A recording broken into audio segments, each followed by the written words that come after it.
یہ بھی ایک سچ ہے، انسان کو خدا تبھی یاد آتا ہے جب وہ درد کا مارا ہو، غرض کا مارا ہو یا پھر مرض کا مارا ہو۔ درخت بوڑھا ہو کر پھل نہ بھی دے، سایہ ضرور دیتا ہے۔ کاش یہ بات اولاد کو وقت پر سمجھ آ جائے۔ دنیا کا سب سے اچھا تحفہ وقت ہوتا ہے، کیونکہ اگر آپ کسی کو اپنا وقت دیتے ہو تو آپ اسے اپنی زندگی کا وہ پل دیتے ہو جو کبھی لوٹ کر نہیں آتا۔ زندگی میں خود کو کبھی کسی کا عادی مت بنانا، کیونکہ انسان بہت خود غرض ہے۔ جب آپ کو پسند کرتا ہے تو آپ کی برائی بھول جاتا ہے، اور جب آپ سے نفرت کرتا ہے تو آپ کی اچھائی بھول جاتا ہے۔ انسان رشتے بدلتا ہے، دوست بدلتا ہے، پھر بھی وہ پریشان کیوں رہتا ہے؟ کیونکہ وہ خود کو نہیں بدلتا۔ اسی لیے تو مرزا غالب نے کہا تھا، عمر بھر غالب یہی بھول کرتا رہا، دھول چہرے پر تھی اور صاف آئینہ کرتا رہا۔ صبر کیا ہے؟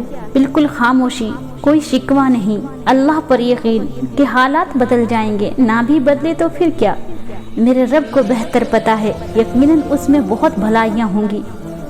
پر صبر کب آتا ہے؟ اللہ سے قربت بڑھنے پر، یقین ہونے پر۔ جس کو یقین آ جائے اللہ پر، اس کی حکمتوں پر، اس کے فیصلوں پر، وہ کبھی نہیں ٹوٹتا، کبھی نہیں گرتا اور کبھی نہیں جھکتا۔ بہت سے لوگ اللہ کو ایک مانتے ہیں، پر وہ اللہ پر یقین نہیں رکھتے، اللہ کے فیصلوں کو قبول نہیں کرتے اور مایوس ہو جاتے ہیں، ٹوٹ جاتے ہیں۔ اللہ پر یقین کر کے فیصلوں کو قبول کرنا سیکھیں اور زندگی کو خوبصورت بنائیں۔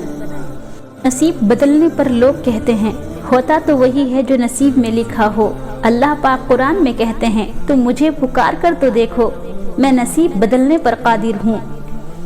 اپنی اولاد کی بہترین تربیت کی فکر کرو، سہولتوں کی نہیں۔ پرندے اپنے بچوں کو پرواز کرنا سکھاتے ہیں، گھونسلہ بنا کر نہیں دیتے۔ تربیت اور پالنے میں زمین آسمان کا فرق ہوتا ہے۔ آپ کا لہجہ، آپ کا رویہ، آپ کا اخلاق بتاتا ہے کہ آپ کی تربیت ہوئی ہے یا آپ کو صرف پالا گیا ہے۔